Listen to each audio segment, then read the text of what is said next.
Y ante esta gran ofensiva que vemos a nivel de Latinoamérica contra los derechos de la seguridad social, explicar un poco lo que fue la Ley de Reparación Histórica en la Argentina, que nosotros creemos que es el punto de partida de este gobierno neoliberal hacia la quita de derechos conseguidos en todas estas épocas o conquistados por los trabajadores con respecto a la seguridad social. Lo que plantea la Ley de Reparación Histórica, yo la trato de dividir en 4 bloques. Uno, la ley en sí, que es la recomposición de los saberes o pseudo recomposición de los saberes de los jubilados, la afectación del fondo de garantía por otro lado, la armonización de las cajas por otro y la obligación de crear una comisión en el Ministerio de Trabajo para crear una nueva ley previsional. En ese marco voy a desarrollar la ley. La ley, en lo que hace con la recomposición de los saberes, divide en 3 grandes grupos a los jubilados. Jubilados que hicieron juicio, jubilados que hicieron juicio con sentencia firme y jubilados que no hicieron juicio. En esos 3 grandes grupos lo divide de acuerdo a la fecha de cese de cada jubilado. Nosotros tenemos 2 grandes grupos en la Argentina a raíz de la reforma del 94. Uno que es hasta el año 94, que es la ley 18.037, y otro a partir del año 94, que es la ley 2441. Este es el gran escenario donde entrarían los compañeros jubilados y pensionados a tener algún derecho de percibir esta recomposición de los saberes. ¿Qué hace la ley?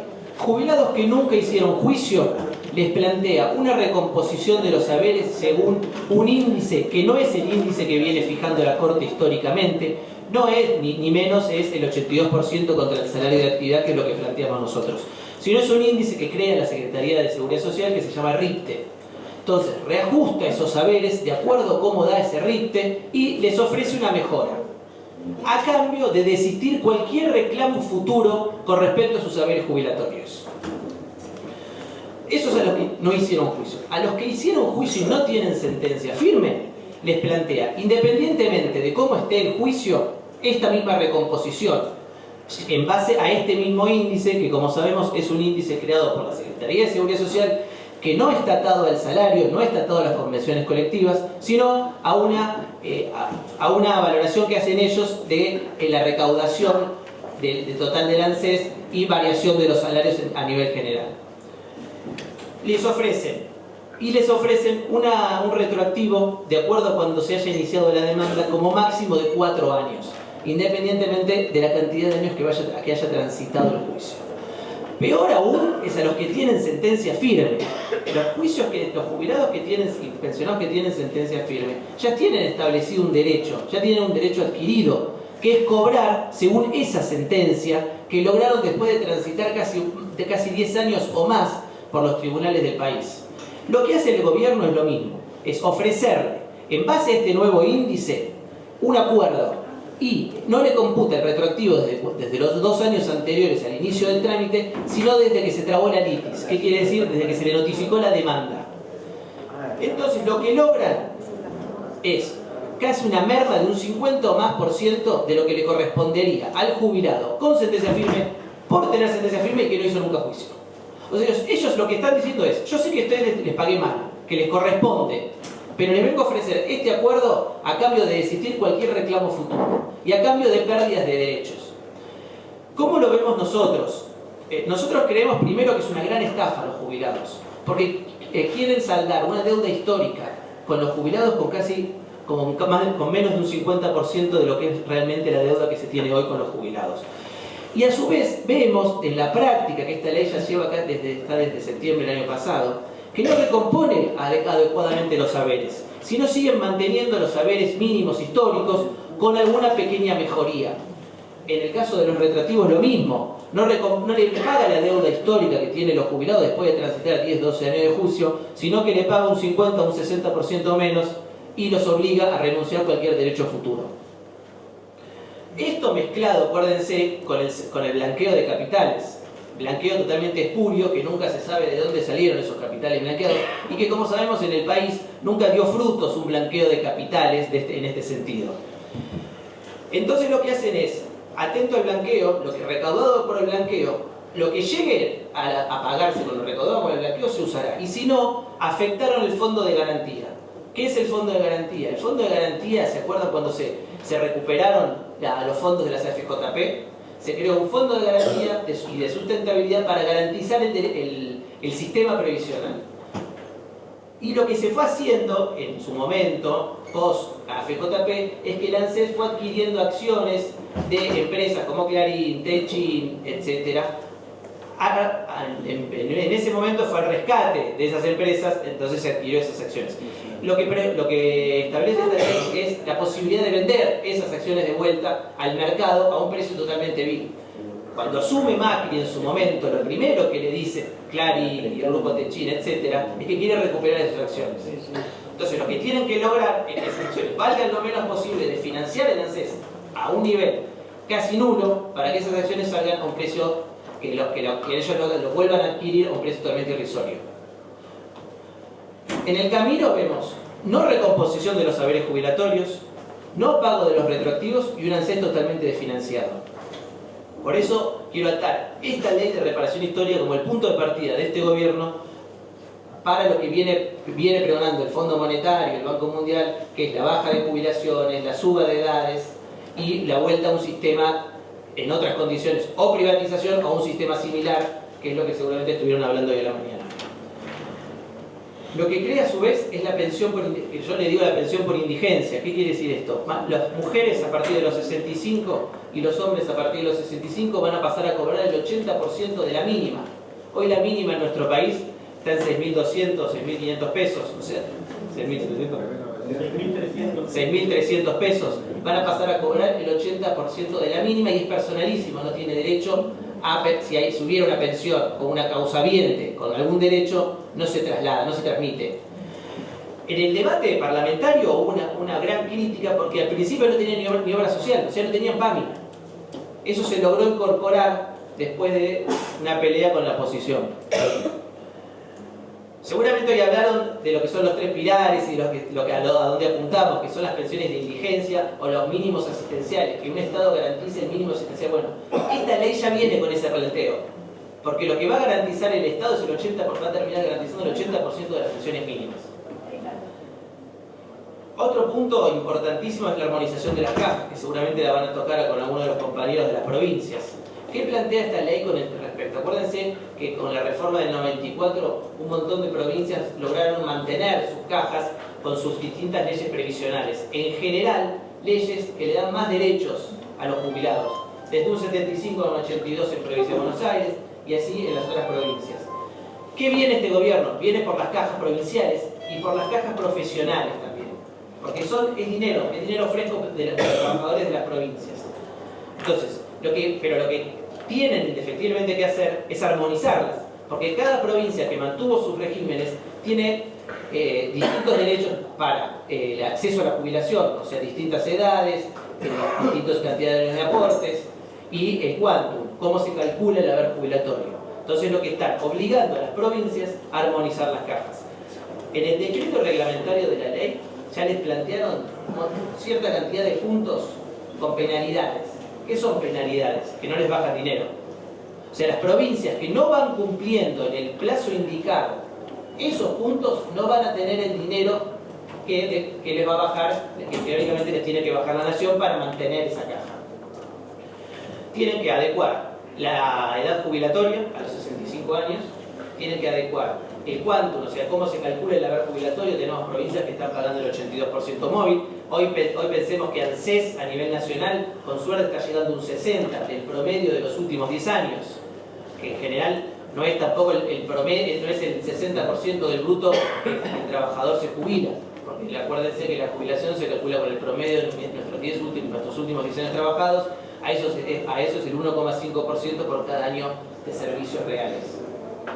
Entonces, adecuar primero la jubilación provincial, en muchos casos es el 82, a esta nueva ley, adecuar la edad y adecuar la movilidad futura. Hay muchas provincias que siguen pagando la movilidad atada al cargo y función. Nosotros, como sabemos, a raíz del 2009, de la ley de movilidad del 2009, los aumentos de las jubilaciones se pagan en marzo y septiembre. A partir del 2009 hasta la asunción de este gobierno, la ley de movilidad en general fue acompañando los salarios.